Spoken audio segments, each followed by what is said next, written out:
Thank you for tuning in to another edition of the Business of Fun podcast. It's me, Dave Wakeman, your host. My guest today from Tix Ticketing is Aren Murray. And we talk about all kinds of great stuff like building a technology from the ground up, her many years of experience in the ticket industry, all kinds of stuff. But before I tell you about Aren, let me remind you to check out the newsletter, Talking Tickets, which comes out every Friday, talkingtickets.substack.com. Sign up for that immediately. It's 5 stories filled with analysis and action items. It's great stuff. So check it out, talkingtickets.substack.com. Check out my friends at Booking Protect, the global leader in refund protection. That's bookingprotect.com. We're going to have some new stuff coming out in the fall with some new data, some new analysis, and some new ways for you to help get people out and back to your events, your concerts, your theater performances, all kinds of things, because there's some really interesting data around refund protection, apprehension with being in crowds, things like that, and the rate that people are taking up refund protection or changing their plans. So bookingprotect.com. Make sure, if you dig this podcast, to share it. Go to your favorite podcast platform, rate and review it. All right, helps me out. And check out my website. It's davewakeman.com. So back to Aren, right? So I wanted to have Aren on to talk about Tix Ticketing because they have entered the U.S. market. It's a really cool platform. I had a chance to play with it in Birmingham earlier in the year. It's great. So I wanted to have Aren come on and talk about what they're up to. So we talk about the technology. We talk about why building a platform from the ground up helps. We talked about Aren's experience in tickets. She's been around tickets for many years.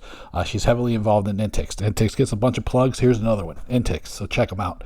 We talk about mobile ticketing. We talk about integration. We talk about the point of view and segmentation of the market. We talk about customer enablement, refunds.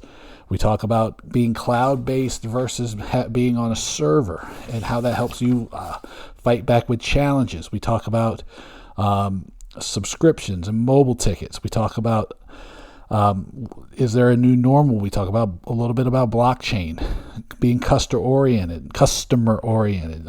We talk about all kinds of really great stuff. This is a very good conversation, and it's very useful because it's grounded in really that sort of customer focus that I talk about all the time. So without anything more from me, here's my conversation with Aren Murray on the Business of Fun. All right, I'm going to welcome Aren Murray from Tix Ticketing to the Business of Fun. What's up, Aren? Oh, things are great. It's hot here in Texas, though. How about where you're at? Oh, it's not as hot today. I have been converting the temperature in DC to centigrade for all of the people I talk to in like Australia and New Zealand and England. And I was like going, oh yeah, it was like 41 here the other day. And they're like going, my God, I've never seen it that hot before in my life. And I was like going, yeah, well, that's DC in the summer for you. It is true. It's true. I find it amusing how up north in the U.S. it can get quite hot because of being in the city. It has something to do with the city that causes the it concrete holds the heat. Texas. Yeah, it absorbs it. And then also it's DC sort of like in a little bit of a valley, so then the heat doesn't really have a chance to like diffuse. Being built on a swamp, though, that's a myth. I've found that out like recently, and I actually got to use this. It's the second time I've been able to use that this week, so it's awesome. DC being built on a swamp is a myth. It's a urban myth. Interesting. But yes, I'm having to convert to Celsius all the time as well because I have constant meetings internationally with Tix Ticketing. And that conversion is really hard to do in your head. I pull up weather.com. I used to know the formula, but I can't remember it now. I just pull up Google real quick on my phone. So like if you see me later, I'm like, that means I'm probably converting something to Celsius. Right. One of my coworkers today was saying it's 30 degrees outside. It's so hot.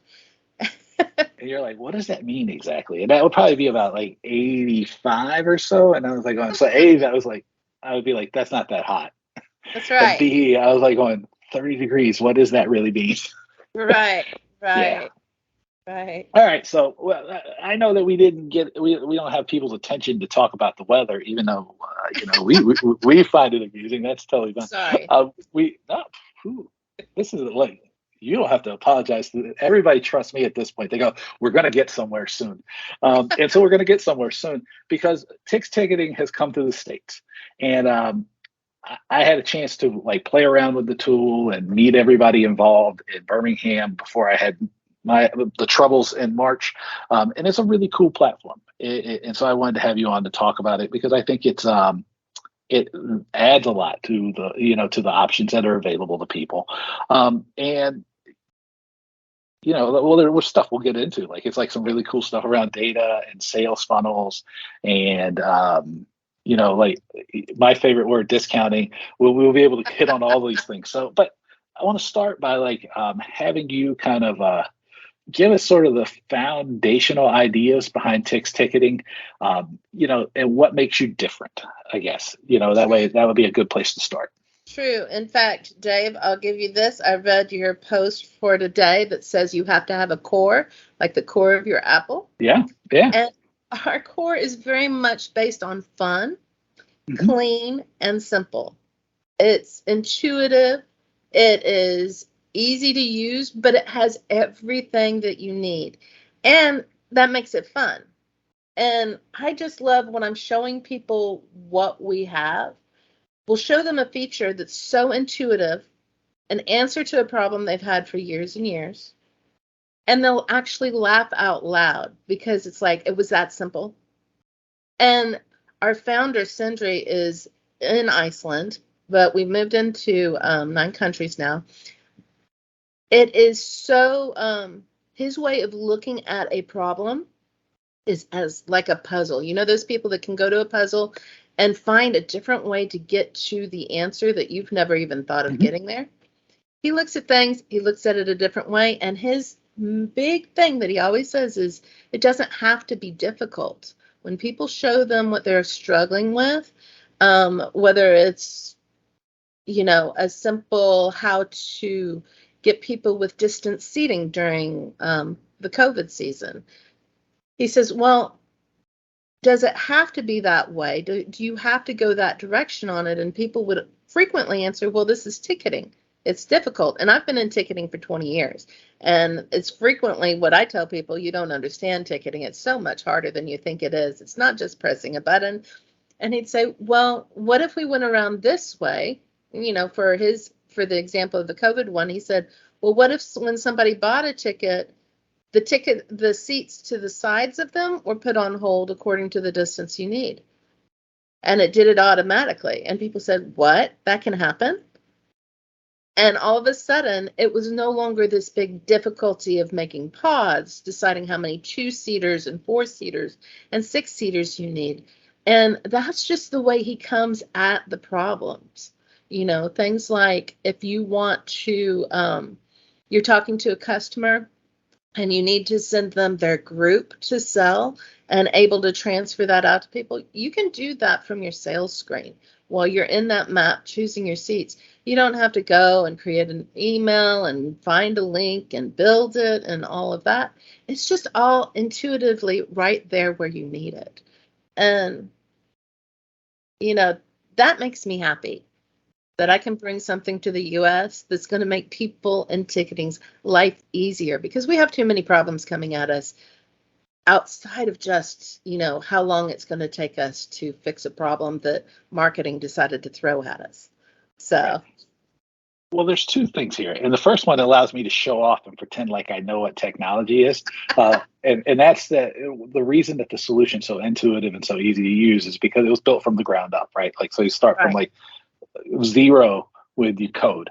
And I know that that's important because when we were talking about this at the start, I was using the example of a Mac versus a Windows-based system and how the Mac is rebuilt every year and the Windows is not necessarily built on top of old code, and how that like over time it makes it difficult to use. So that's yeah, it gets muddy. Yeah, that's my one tech thing. I've now shown off. I'm going to go back and pretend to be really smart. It's true. We are based on newer technology. We're of course cloud based, which if you're not nowadays, that's that's a little out there. People will ask though about the cloud-based, if you are cloud-based, how do you handle it if, your internet goes down? Well, what we have works on your cell phone. Well, you can, and by the way, if your internet goes down, you have bigger problems in your building, So, but you should always have redundancy. There's lots of talk about that nowadays. A couple weeks ago, what was that? Now I'm going to speak about something I don't know enough about because I don't have the name of the company, but went down on their internet and shows were actually canceled. But nowadays, even your back of house is being run by internet. And so you need to have several providers in case something goes down. Some people have suitcases that have hotspots in them so they can get and going. But yeah, we're based on a cloud-based system, and kind of like your iPhone, speaking of Macs, we do constant updates, and those updates get pushed out and tested. And they're the small updates, so you don't get these big, massive problems when you get updates. And they don't have to completely change the whole system because we're testing it out in simple steps.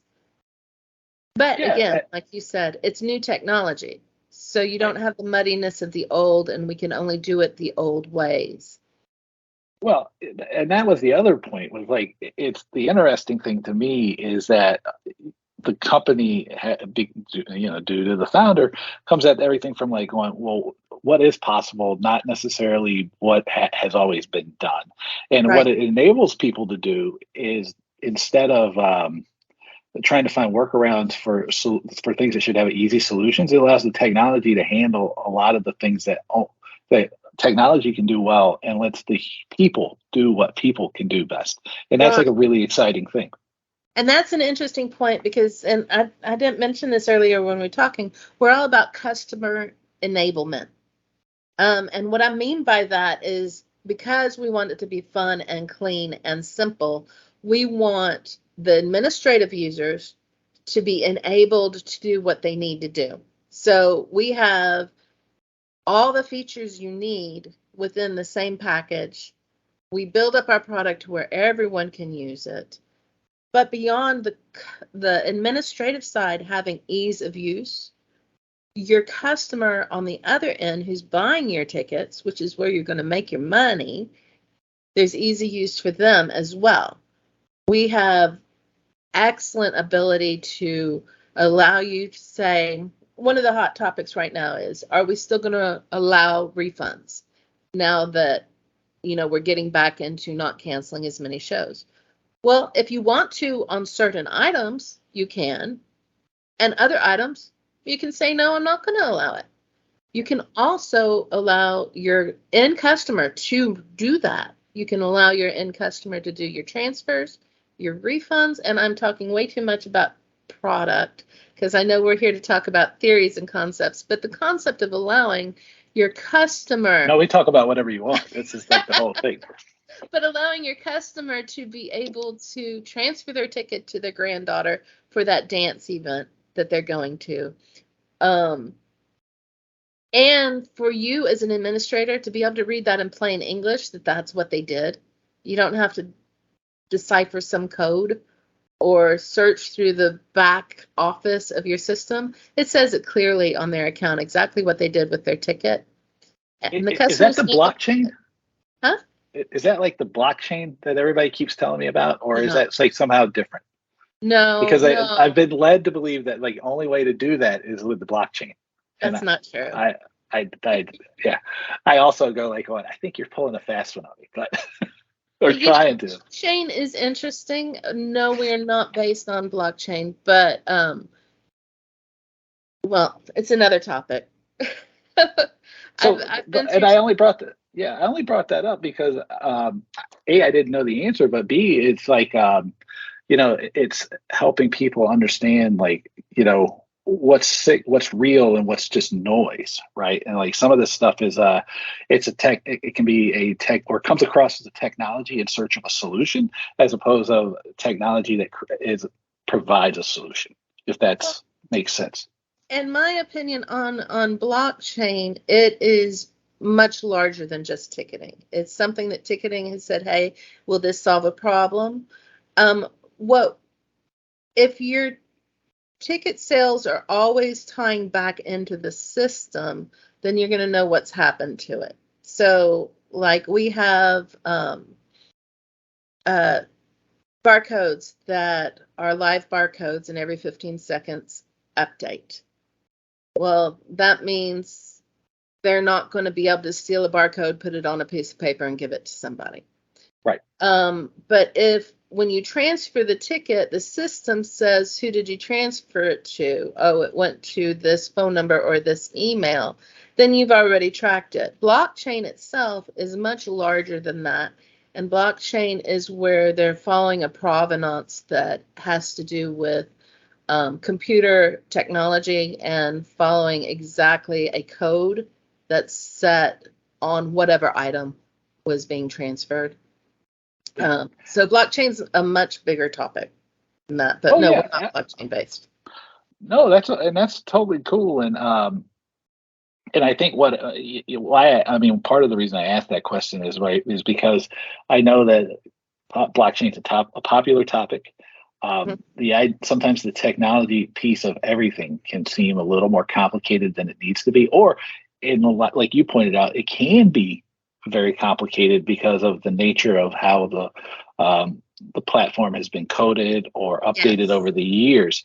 And I think sometimes that keeps people from either providing a solution that they can or doing things that they want to do, or sometimes even utilizing the technology that's available to them because they don't necessarily understand it. So,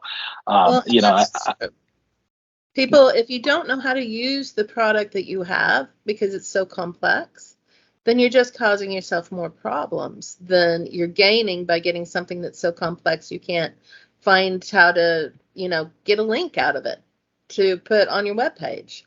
If the product's not providing you with answers in a simple way that's intuitive, not only are you having difficulty, but your customer is. And isn't that, kind of where we get down to is making sure that the customer has a nice fluid process. We talk a lot in ticketing about we're part of the show, remembering that customer's first experience of the show is probably with you. And when you're in ticketing with your whether it's your web page or it's your sales or it's your customer service person on the phone explaining. And if you don't have what you need to service them well, then that's a problem. I saw a post today about payment technologies and how with payment technologies, one of the best ways you can serve a customer with that is through fluidity and ease of use. If you have to find where to click that buy button and you have to find which page you're on and all you want to do is buy that season ticket and you can't find how to get in there, then you've got a problem. Yeah. Oh yeah. I have to say, and this is you brought it up as pretty in this thing, it was the most easy ticket buying effort I've had ever was or at least a long time was last night. I bought tickets to a show at Stratmore here in Maryland, in North Bethesda, they call it. And it was like I was done and checked out and had the tickets before I even realized it. It was like but that's how it needs to be because our customers, not your customers, everybody's customers, they are used to using their iPhone with Apple Pay, or they're used to using their Google Wallet if they use an Android with device. One click for Amazon. Right, one click, Amazon. Yeah, right, exactly. And so to expect that you're going to go all the way through all these different steps just because that's the way it has to be. No, because the data on these things is pretty clear. It's like every extra step you add in the purchase process, there's drop off, right? And the further along you start losing people, really, really, really rapidly, the further and more steps that are added to the process. In many ways, you'd rather them go, oh my gosh, did I just donate $500 and buy 20 tickets to that show? I did. Oh, well, I wanted it anyway, to where they've gone so quickly and easily through it. It's not a problem because I think that's where we need to be, especially when we want these late buyers purchasing sooner The ease of use is going to matter. The idea that they can transfer their ticket or even get their other people to pay for the ticket within the same order. Right. You know, some of those things are really going to make a difference in making your sale. On top of that, right now, we're facing so many that have staffing crises, you know, and you need those window box office people and your phone people to be able to sell easily and have fun doing it, not going, oh, wow, I have to memorize DOS. Yeah. Now, you brought up something that I think is very important, too, because it also brings up an idea that I like to, or that we were talking about before, and I thought was pretty cool. You know, and we'll look at it through the fact that people have a staffing crisis, and that's because, you know, any number of reasons, but it just means people are stretched thin. And one of the cool things about the platform is that, like, you have access to your data, right? You own your data, and it's we were talking about how I view using the data and the research through the data, because, you know, everybody's like, oh, I need more data, and people, I think they're being willfully ignorant when they say, oh, well, you know, Dave doesn't get this. And I was like, well, oh, I get it completely. And you need to, it's just that, like, if I'm not selling a data product to you, and so I get it, because I'm not trying to sell you on that, which is where you guys come from, I think, is that, like, I want to make it easy. And what happens when it's easy is, like, we know that customers are buying a lot more in the last 2 weeks before a show now. And you have the ability to segment your audience based on buying behavior, which makes music to my ears, because I talk about, look at the behaviors, not all the other crap. Right. But you can look at your funnel, so you can attack the funnel, you know, that using your data in a way that's going to be meaningful to your business. And the big question is, it allows, or I guess there's two questions, you know, how does that help people who are already stretched thin be more effective at their jobs? And then B, doesn't that just open you up to discounting? Well, it does open you up to discounting, but it doesn't mean you have to discount. It could just be a reminder you're sending. And what you're talking about is our segmentation tool, which is pretty amazing. Yeah. You're able to say, you know, you have an event, the example I used earlier was, you know, it's not making goal, and you're only a week out from the show. So at this point, you really know it's not making goal. And so you feel like you need to remind the appropriate people. Well, the appropriate people aren't going to be the people coming in from a different country, because they're not going to hop on a plane from Europe to come over, or they're not going to go to Texas from, I don't know, Seattle last minute to see a show in your house. You need to reach the people of the appropriate age group, appropriate show type, the appropriate buying patterns. They always buy in the last week. They're impulsive. And so we're able to narrow all of that down. You're also able to narrow down what type of shows they like to go to. All of that inside the system, inside a tool. You don't have to pull that out into an Excel file and sort through it and figure out what's going on, which you probably can't get some of this information that way. But on top of that, once you've got in there, you can send that out to your Facebook audiences and send that through to that product directly from the tool. So now you have saved yourself, I don't know how much time, in importing, exporting. You can do this with MailChimp. We're integrated with MailChimp and Facebook audiences and Google Analytics. So that's earlier in the trail when you're going, why are people not buying? Is there something difficult in the process? Right. You know, that's way earlier than a week out, but talking about a week out. It's just the ease of use and the fun and the smile that it puts on your face. Of course, you know, someday people get used to being easy to use once they're using our product everywhere. But yeah, and just so everybody knows, the discounting thing was a joke, because everybody knows I'm going to be like, well, no, discounts are for dummies, so everybody gets that. Right. But we were talking about it like going, what you found in the data and what you found working with people around the world is that you don't need necessarily to offer the discount. Sometimes you just need the nudge, the little bit of a push to let people know that there's something going on. Because I did some work with a startup, and the event discovery issue is still the biggest issue that most people are Right. talking about Knowing it's or happening dealing with. and remembering. Yeah, because it's like we're overwhelmed with so many different options and so many different things. When I've been doing a lot of work with helping people like rethink what they view competition as, and that's because like people don't understand what competition is, and competition kind of varies depending on what you're doing and everything. And most of the time, it's not something that you would consider your competition. So this tool is very, very effective, because the thing is, it's like going, maybe you're sitting there going, gosh, I don't have anything to do for the next 2 weeks, and I would just love to get out of the house. All of a sudden, you're telling me like there's going to be a show that I'd like to see, like the B-52s drop some more tickets. I'm in, right? Right, I'm and going to it's buy the just a ticket. couple blocks away. Yeah, exactly. Something like that. That is where a huge amount of opportunity lies, because people don't know. They're overwhelmed because, like, still kind of a lot of work from home or hybrid working solutions. It's not right now, it's summer. So then there's like stretched thin, like trying to figure out how things to do with their kids. If they're like me, you don't know what your travel habits or plans are going to be, because you like might plan a vacation that gets kind of bumped because of travel delays or whatever.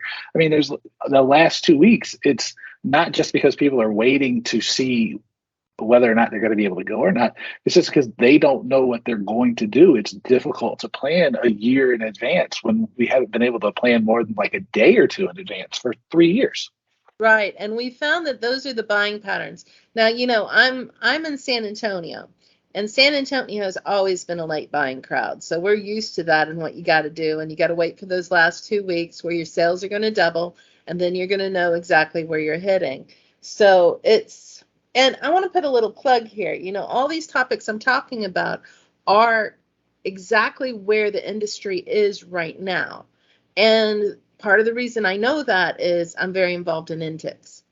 And we have weekly town halls where we sit down and say, what is the problem today in our industry? Where are we going? We started doing this at the beginning of COVID, and it's just held on, and it is such a value. But beyond that, just having that network that you get by being in INTIX. I've been in the industry for 20 years. I've been in INTIX for 20 years. And I can't plug it hard enough for anything having to do with an industry where you're in charge of gathering people and getting them a ticket. And you're smiling. It's true. Maureen is going to be so happy when she hears this. Well, I believe in it thoroughly. I believe in it thoroughly. And it's true. And that's why I know that the focuses right now are late buyers, the mobile ticketing, the subscriptions, the questioning of the old standards, that your customer attitudes. Oh my gosh, customers right now, we don't know how to behave now that we're out of the house again. And we don't know how to be kind some days. So yeah. having something that brings out the joy and increases the joy for both those using the product as an administrator and those on the other end makes a big difference in life. Well, the thing about it is, one thing that shouldn't be lost, like with the attitudes thing, and also getting people to buy the tickets or come back more regularly to shows and events and concerts and games and all of those things, is that is the idea that you brought up at the front, which is like making it fun and simple. And those things, like when you want to go to do something, right? Getting the ticket or like deciding to do it, there shouldn't be impediments. It shouldn't be the hard part. And some of these standards are, like that have been accepted. They just really create barriers between getting people to do something and not do something, right? Because it's like, hey, I would go to this concert, I go to this game, but the thing is like, I got to register my account, I got to do all these things, and I'll just go watch it at the corner bar. And I'll have a beer there, and I can walk home. It's great, right? Instead of allowing a single sign on through your Google or your Facebook.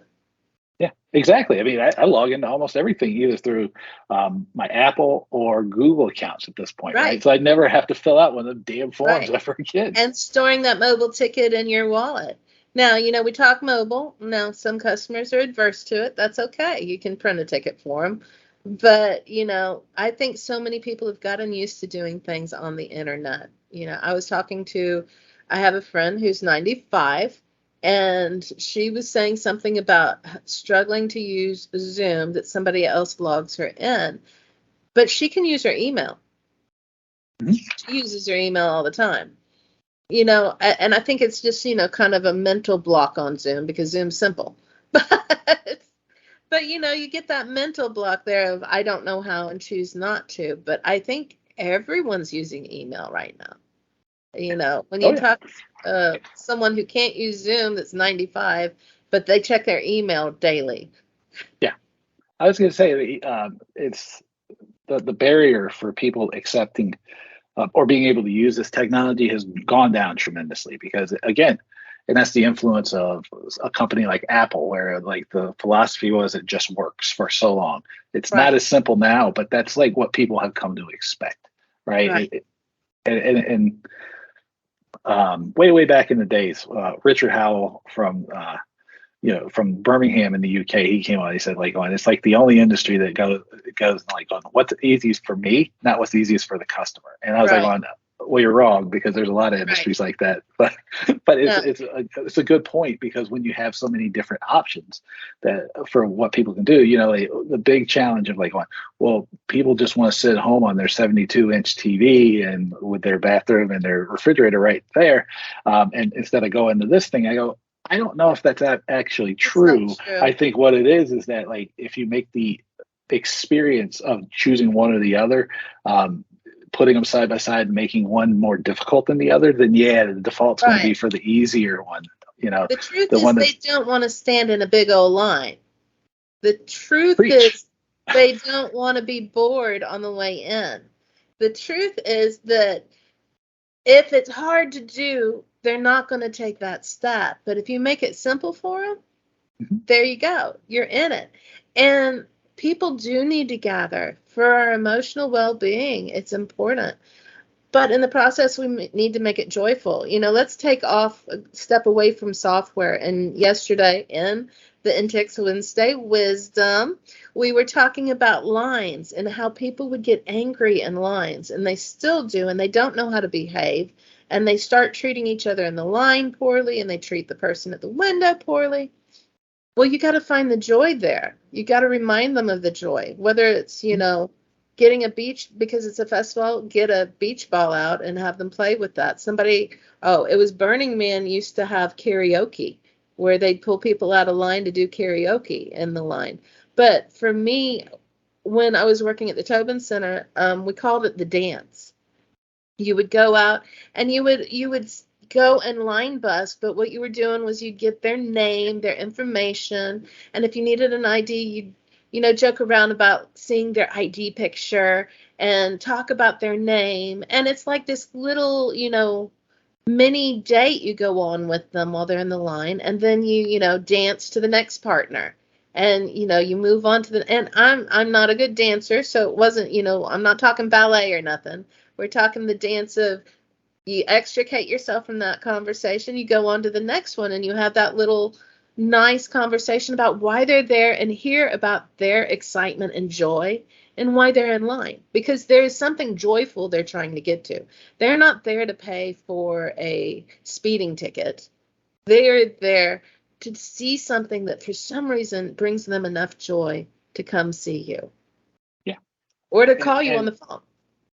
Yeah, and Or get on the your point is like incredibly important, because when I first moved to Seattle and I got a job with STG, the Seattle Theater Group, and God, I wish I remember the guy's name that hired me now, but I forgot. But he goes, "I'm going to hire you because you have a friendly face." right. And the thing is like most of the time it wasn't even like as difficult as the dance. It was just being like recognizing people and like making them feel like everything was under control and that everything was moving in the right direction, and that like it wasn't just a free for all. It was just like having somebody be there for them. That was it. Right. And just, find to me, it's finding the joy in life. If you go and you look at my personal mission statement, it has to do with finding that joy and glory that's always there, whether it's through education or enjoyment or growth, or it's, relaxing in front of the TV. You might find joy in that for a minute because you couldn't find it for a while. But, finding that joy moment for them and bringing it back forward to them. And if that's in your software, if that's in your building and what you provide as far as the experience, that's going to make a difference. And what that joy point is different for everyone. That's an important thing to learn. Some people need silence. They need peace. They don't need you in your face acting like a clown. But some people want you to act like a clown. So you've got to, like you said, you have a friendly face. You probably have a friendly face because you make eye contact. You smile. You listen to what people are saying, and you try to build upon that and hear exactly where they're headed. And that's finding joy. And you gave me joy today. Oh, well, thank you. I think what you've done, and then what we've done together here too, is like, besides the dance, it's really the epitome of like what the foundation of your sales and marketing effort should be. It's the concept that I talk about all the time would be, it's the business school concept of market orientation. This is market orientation, right? It's like the most foundational point of it, which is like having these little one-on-one conversations, these one-on-one interactions with people, so that you understand where the joy is coming from, like what's exciting to people, like what are they like, what's that, what role are you filling in their lives? Because then, if you're doing your job well, you listen, you take that back, and it allows you to create more of that for people, so that like you can give them more, and they give you more in return. It's not a hard job.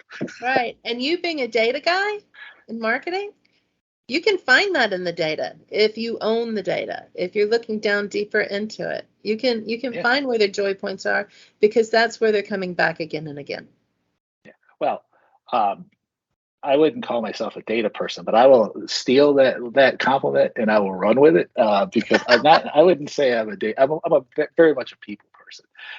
But the thing is like, the data should tell you what people want. And then, and the point I always am belaboring, and I belabored it with you earlier, maybe not that long, but it's like you have to have an idea of what you're looking for in the data. You can't just go swimming into the data, and you have to understand like how it's going to show up, like what's that answer going to look like, so that like when you get the answer, you can do something with it. That's the most important thing. The data on its own is not good or bad. It just is. But if you don't know what it is you are looking for, or you don't know what you need from it, then it's overwhelming, right? And like one of the cool things, to turn it back to the technology solutions, is that you have greater control over your data, and like you own all of your data, and that way you can make those better decisions. And that's about as far as I can get on data. I don't understand. No, you have a strong belief about what you should do with it. That's why I say you're a data person. You shouldn't strike out blindly on what you're doing. You shouldn't strike out blindly on anything, right? You should go into these things like pretty, at least with like a semblance of where you're going, right? You don't have to have the whole road mapped out, because, that's not what I'm ever trying to get across. But I'm like you got to at least know where you're, like what direction you're heading, right? Right. And then find the tools to help you get there. Yeah, exactly. I agree. Now, one thing I did want to ask you, because we kind of got your experience on the venue side and how that like helps here, and we tech it and bringing some new tech over to the States. But one thing, and you talked about it a little bit with the INTIX plug, which we'll plug INTIX a couple more times, right? INTIX, they do a great thing. I was actually emailing Maureen yesterday about like what she would like me to present in Seattle, because Seattle, Bremerton and Seattle are like kind of like, well, that's where I was born. So I'll probably go to that one, and I have so many friends there. But lessons learned. Oh, it's an incredible city. I don't want people to go in the summer because I don't want them to know how hard it is, because I keep dreaming of moving back. But lessons learned from COVID, and like, and this kind of like whatever this new period is, because I don't necessarily go as far as calling it a new normal, but it is normal-ish, I guess would be like the best way of putting it. Well, what we've transitioned into, what we have become, because, as people say, COVID's always going to be around. We've not eradicated it. is just going to be another thing in our lives. And so what has our transition been? And so much changed during that period. Technology just Zoom, well, take Zoom, for instance. Zoom was nothing. At the beginning of COVID, I set up a home office in my closet with my clothes behind me. And then I quickly realized you don't do that when you're on Zoom. But we weren't doing Zoom before that. We did phone calls. And now we do all this face-to-face Zoom. And so I'm no longer in the closet. And so I virtue signal with the nice bookcase behind me, you see. That's right. That's my fireplace behind me, looking all homey. But so we also had, I'm a mess. So we also went to mobile ticketing. Mobile ticketing became the thing. I'm not sure I agree it should be the only thing, because there's something nice about having a tangible in your hand, and different personality types need different things. So people say, well, your tangible can become an intangible NFT. Well, I'm not sure that replaces having something in your hand. It's like the people that still need a hardbound book instead of having a Kindle. Mm-hmm. Kindle is easy. Kindle you get to carry in your bag. Hardbound book, though, is kind of nice, especially if you want to highlight something or write something on it. The difference between a digital business card and a hard business card. Oh, look at that. He's got a hardbound book in front of him. In fact, you all cannot see this, but he has a whole library behind him. A whole room wall is covered in books. And I used to also show you my ticket from the concert I went to last week too. I had a physical ticket from a concert. Right. There's something in that memory, in that tangible item. So I will agree with that. But mobile ticketing makes life easier for people who are trying to get the ticket to family members, or people that don't want to remember one more thing in their pocket. I have become a true believer in my airplane tickets being on my phone. I don't have to think about them at all. I get to the airport and then I go and find them on my phone, and I keep them in a wallet. So there are things that it's good for and personalities that it's good for. So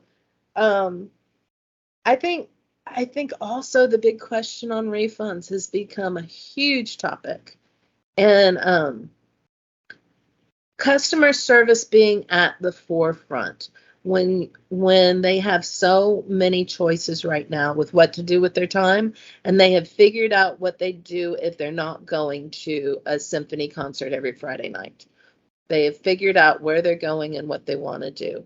And so wooing them back, you have to bring that customer service forward. And I think that that's the whole thing. When people think that they can be smaller staffed and all on the computer, I think that they're missing the boat when they're trying to win back these customers that have found other things to do.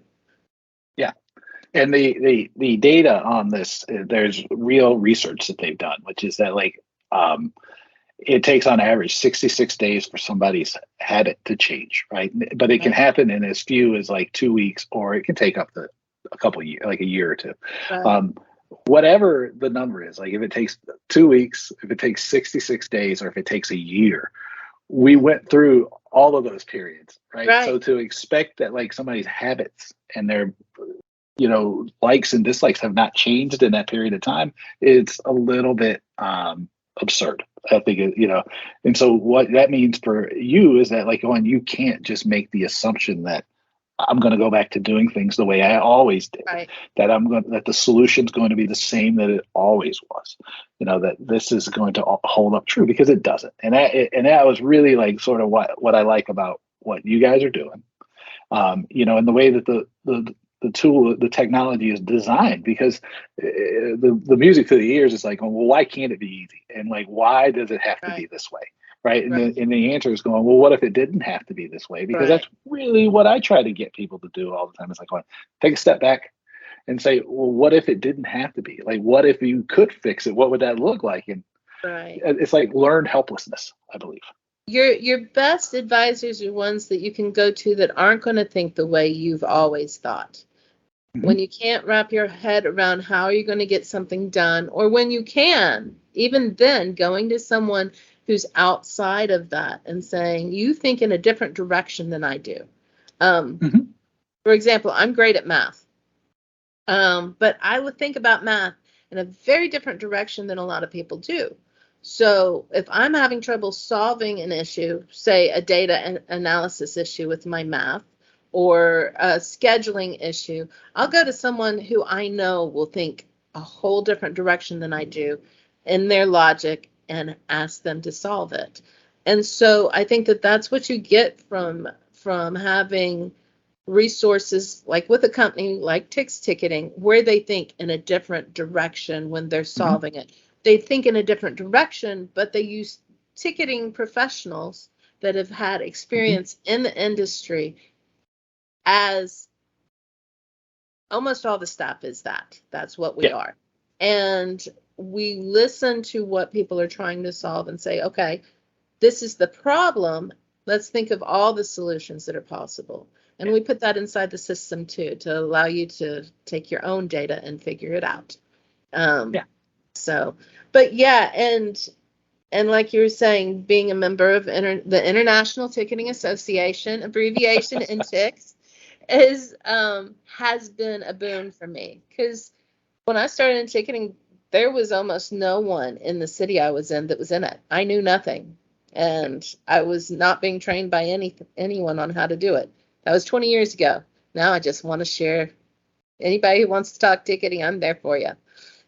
So. Yeah, no, it's I think that's like a great. I mean, that's obviously a great idea. I don't think that is a great idea. I know that's a great idea, and I think it's that's sort of like where I come from, right? I was like, well, most of 99%, or maybe 90, 98, 99% of the stuff I do, it's given away like this thing, and part of the magic is like getting out there and learning from all these other people, like you said, in a new direction. Right, because I didn't even know you were a math person. So now, and now I know if I need some math help, I'm going to call you. And I'm like I'm just like, I look at the thing through, and I get emails all the time from people. So we'll plug in Tix again in a second, and then I'll plug your Tix one more time because there's one other thing I want to plug. But like people all over get messages from people all over the world, and they go like, you are the person who we can look at involved in this business that looks at everything through the eyes of the customer. You are absolutely the person who's most dedicated, and I know that doesn't always make it popular. It doesn't always lead to popular answers for people, because everybody wants to, like, it's what's most important to me. I go, but like you said, it's the customer that's paying the bills, and so if you're not thinking about them, then who is. And if not, somebody else will think about them, and they will give them their money instead of you. Right, they'll find their joy elsewhere. Yeah. And so the plug Tix, then you brought up how all the people are ticketing professionals. The other thing that's really, really good is that, like, it's not just ticketing professionals from Iceland where the headquarters is. It's from all over the place. Right.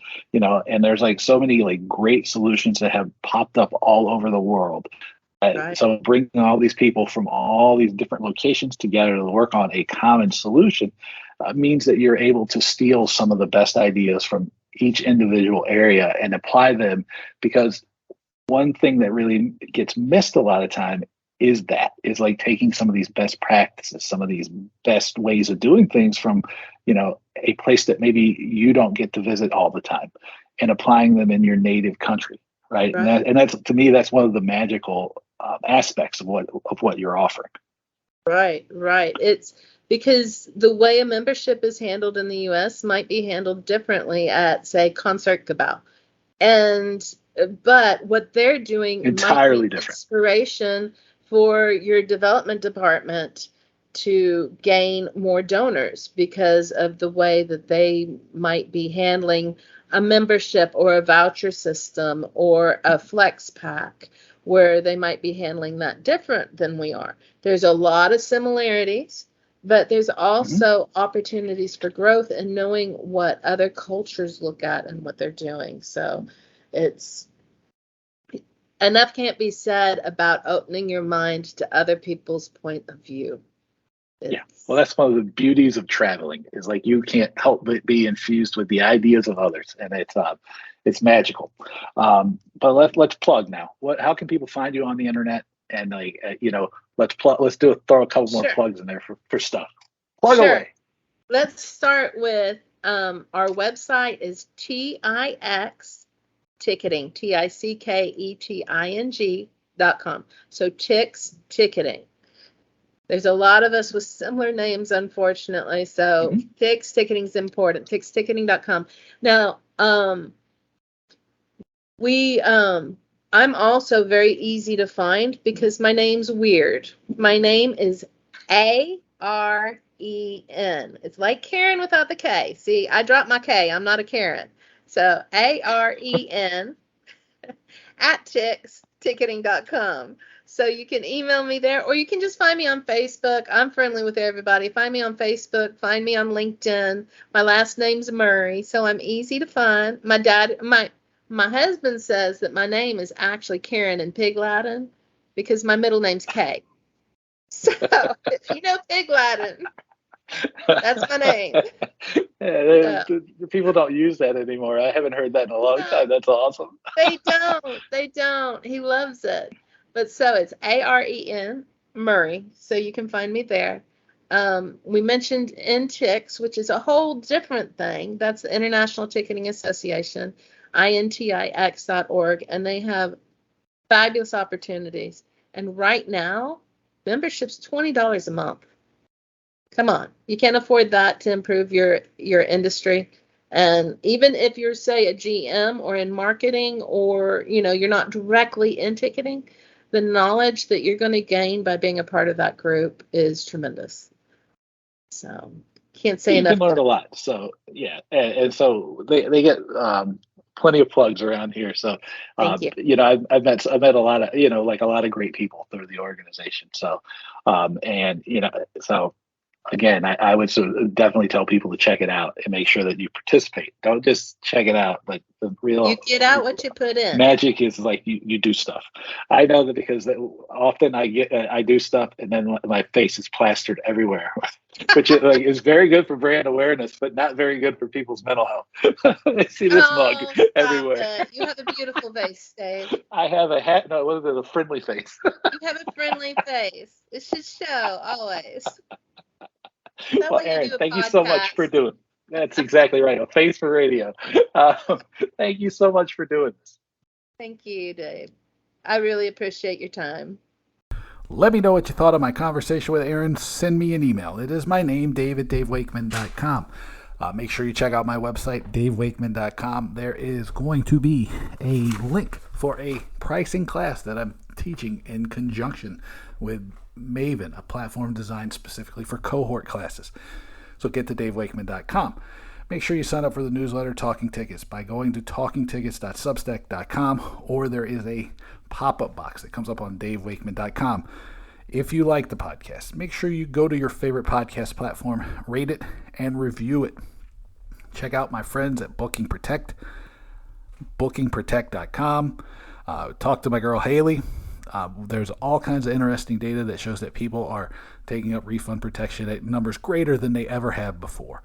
There is really great information that will help you understand what is holding people back from going back to shows. They have all kinds of just really, really rich resources and information at their website. So check them out at bookingprotect.com. Finally, I want to thank you all for being here. New stuff coming after Labor Day here in the States, which is next Monday as I'm recording this, because on August 29th, so get ready. Hopefully I'll do some stuff that's going to offer tremendous value to all of you. But thank you for listening. As I've told you throughout, don't go through these times alone. If you need somebody to talk to, I'm always here to crack some dad jokes, to be somebody to talk to, an ear to bend. So hit me up. It's Dave@davewakeman.com. And until next time, take it easy.